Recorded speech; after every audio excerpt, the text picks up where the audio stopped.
I'm a pretty good person. Do you ever say that to yourself? I do. I'll say that to myself sometimes. I'm a pretty good person. There's a lot of guys out there worse than I am. I'm not so bad. I'm pretty good. I do believe that. And I believe that probably you are too. You're church-going folks. We're pretty good people. But today's gospel is not for the pretty good. It's for the people that are striving for something a little better than that. I'm a pretty good person is a good goal, but it should be the first goal. We all ought to try to be pretty good.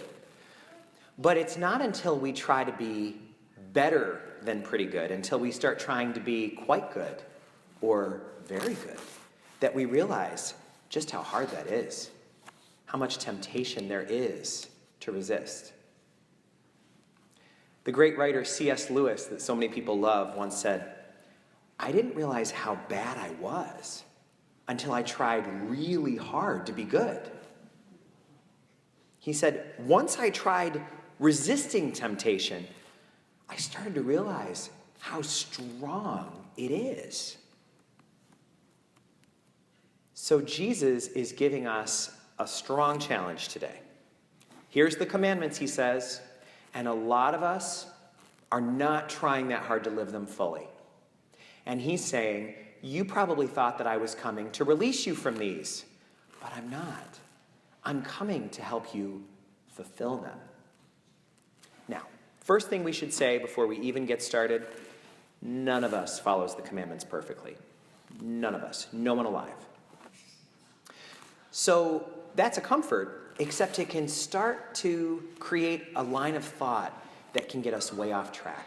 If none of us can follow the commandments, then that must mean that something's wrong with the commandments.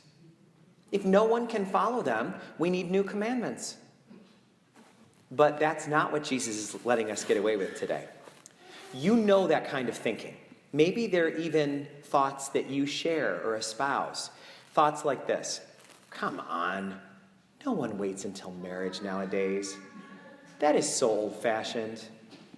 Thoughts like, everyone tells lies now and again. It's a dog-eat-dog world out there. Thoughts like, maybe humans aren't intended to be partnered for a whole lifetime. Maybe marriage is too much for us. We can't do it. Of course people break up. But Jesus is saying, those commandments were made for your freedom.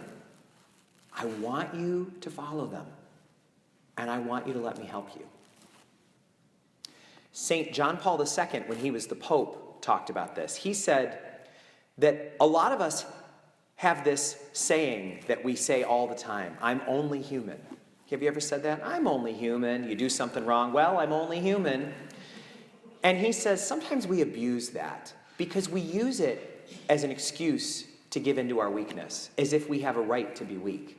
And he said, Jesus did not give us a right to be weak. He gave us the right to be great. That's what Jesus came for. I'm only human is true. We have weakness, but it was never meant to be a crutch. So Jesus is saying, I do want you to follow the commandments. I do want you to let me guide your actions, but I don't want to stop there. I don't just want to guide your actions. I want to get into you and tinker inside and get at your thinking.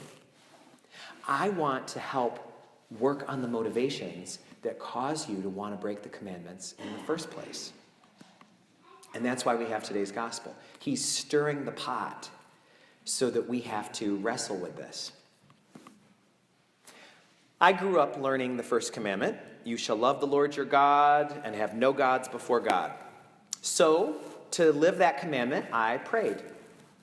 And up until about 10 years ago, I always prayed the same way. I went to Mass every week, and I said grace before meals. Unless I was in a restaurant, then that would be embarrassing. So that's how I prayed. And it worked for me, I thought. But someone once pointed out to me, well, that means that you're never really taking time to have a conversation with God, just the two of you.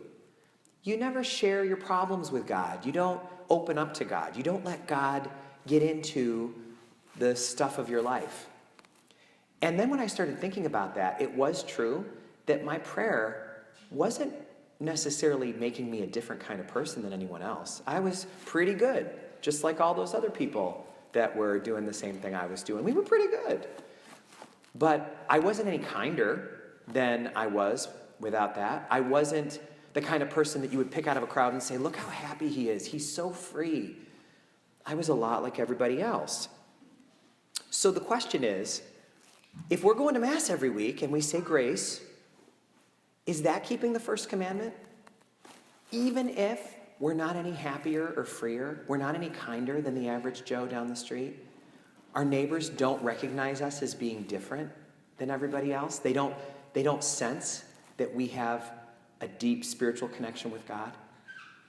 Have we really lived the first commandment then?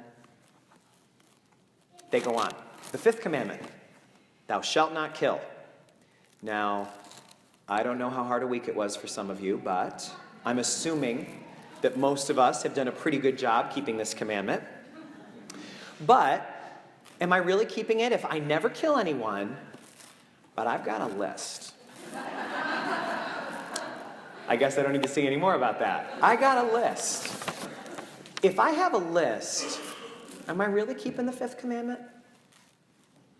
The sixth commandment, thou shalt not commit adultery. A very important commandment to follow.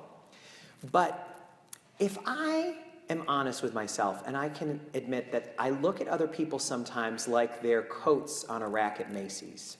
Pick out the one that I like the best. Or like cuts of meat at Price Chopper in the window. Am I really keeping that commandment? The eighth commandment, you shall not bear false witness against your neighbor.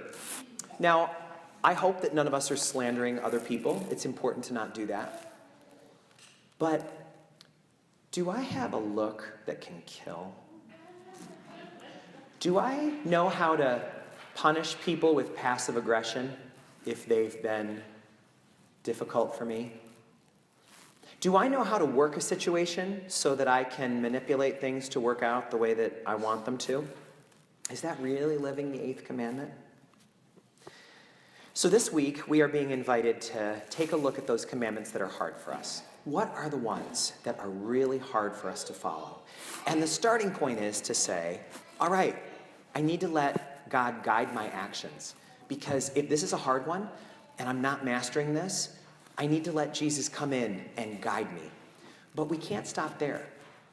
Jesus doesn't just want to guide our actions. He wants to tinker with the problem inside. He wants to get at what's motivating us to do wrong in the first place. It's kind of like people in recovery from addictions know. They always talk about in 12-step meetings, it's not just the drinking that's the problem, it's the thinking behind it. So Jesus wants to get in and fix that. So, to give him a chance to, maybe we could do some work this week to see what we can do to take our commandments from God and not from other places. We get commandments from everywhere. We get commandments at work. We get commandments from the situation that we're in. We get commandments from the present moment, or at least suggestions of what we should do. Our body gives us commands, and we can get into big trouble listening to all of those different commands. We need to take commands from God alone. And since God doesn't have a microphone for us to always hear, we need to listen to our soul. That's where God is going to speak. So maybe we need to come up with some kind of a saying or a mantra for ourselves this week that says, I take commands from my soul, not from my body. I take my commands from God, not from the situation, not from what society says, certainly not from our leaders.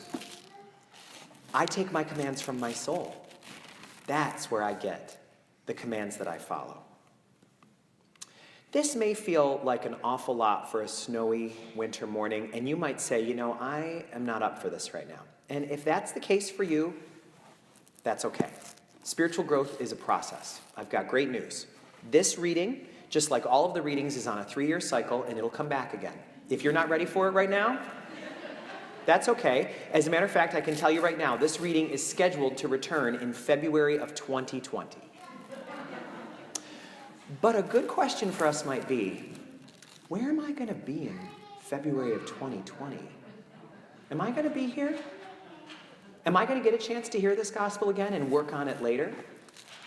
Maybe we're being called to focus on this right now and to let Jesus do what he wants to do. He wants to get in and tinker because he doesn't just want to guide our actions. He wants to get in at what's causing us to be unhappy in the first place.